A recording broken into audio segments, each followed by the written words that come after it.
Hello everyone, Pat Farabee here. This is a video response for Professor Anton. He posted a video about whether or not knowledge is substance, and I think it's a great question. Now, his position was that knowledge really exists only in the mind of the person who knows that knowledge. And I think that is a valid position to hold, but I think it also misses something else, which I'll be covering in this video. Well, one point that you make that I can absolutely agree with is that certain types of knowledge really can't be taught, and they can only be experienced and uncovered by the person who makes the revelation. The example that you used was philosophy, or maybe even spirituality. Certain things, certain revelations in such topics can't be given.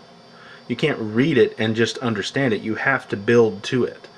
But I think that also is true of other sciences as well, specifically things like quantum theory. I don't understand quantum theory because there's no way to grasp that until you have built your knowledge to the point where you're ready to just go, oh yeah, that's how it works.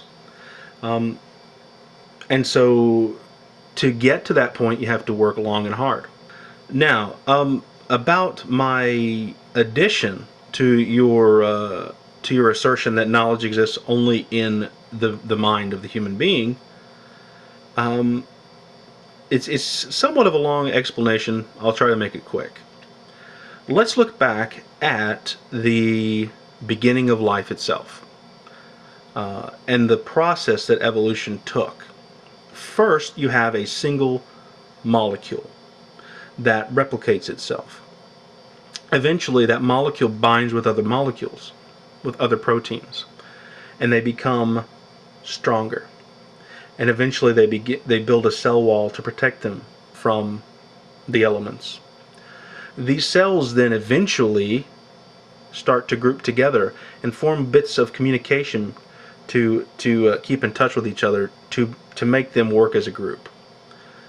These cell groups eventually formalize themselves into separate organs of a multi-organed system. So you have multiple organs, multiple systems working together as a single life form. Okay? But it doesn't stop there, because the course of evolution brings us to the point where multi-organed systems, completely separate life forms, work together with their own method of communication again to form a society. In essence, a larger organism composed of multi-organ systems. And so society becomes its own organism, in essence, and it goes down its own evolutionary path. Certain societies are wiped out by other societies with different ideologies. And let's look specifically at human evolution. And so this can be seen very readily in history, that societies themselves evolve.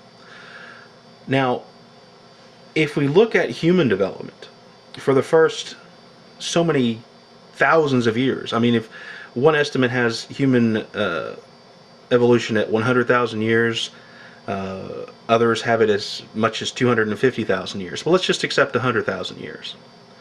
So 100,000 years ago, humans come on the scene. For a full 70,000 years, they exist really in only one area and barely scratch by as hunter-gatherer societies. About 30,000 years ago, they start to try to spread through the world. And they start to develop things like agriculture, animal husbandry, things to make their existence better. At one point, in essence, they stopped trying to eke out a living off of the land and tried to get the land to provide a living for them. Now that may sound like a subtle difference, but it's actually a very large difference. Massive, huge difference. Now, with basic sustenance, basic survival needs taken care of. Now, it may not have been perfect. There were still food shortages, certainly.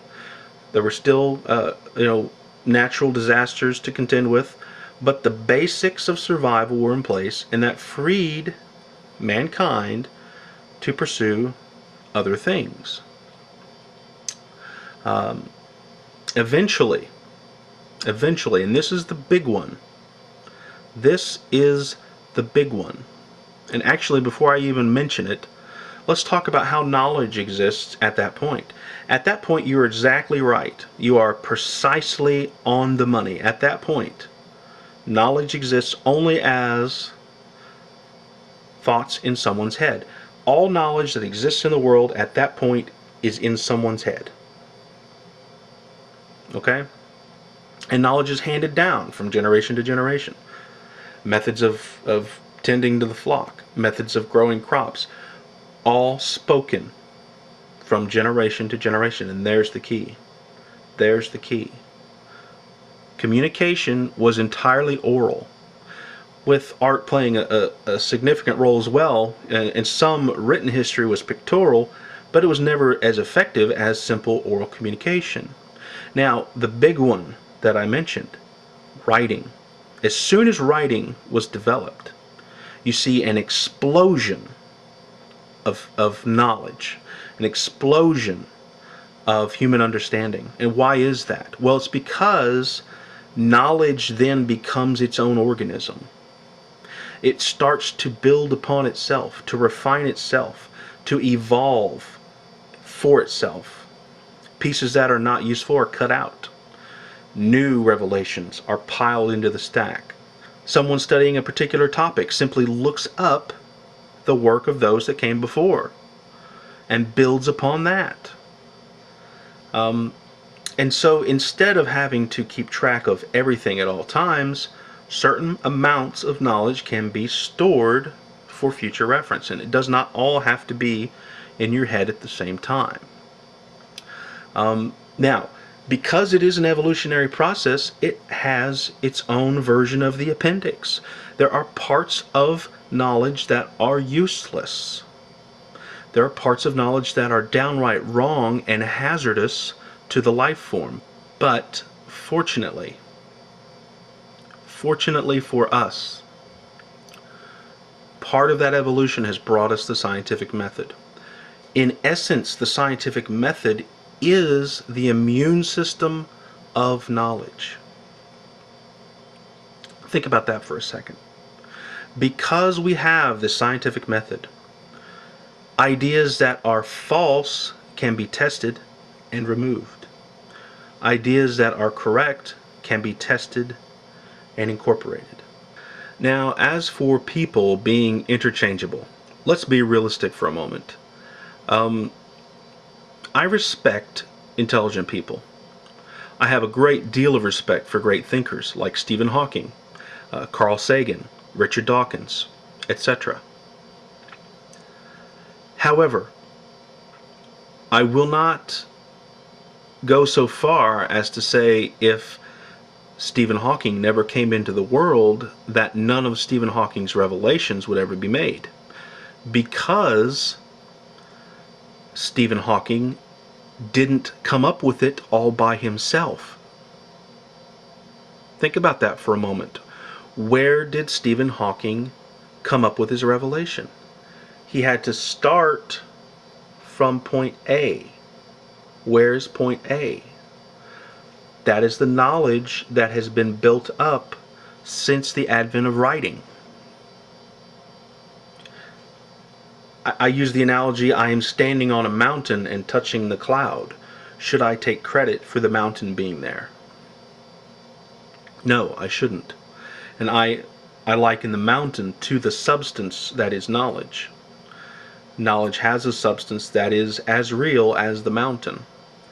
An example from one of your own videos, you quoted Heidegger. Heidegger doesn't know anything. Heidegger is dead.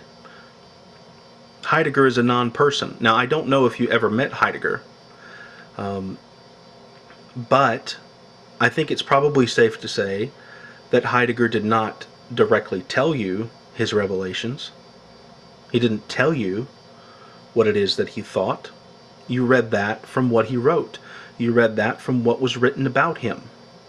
And that is the substance that is knowledge. That is what has been built by thousands of years of the evolution of knowledge, of it refining and building upon itself. So again, that's just my take on it. Thanks for watching. Have a good day.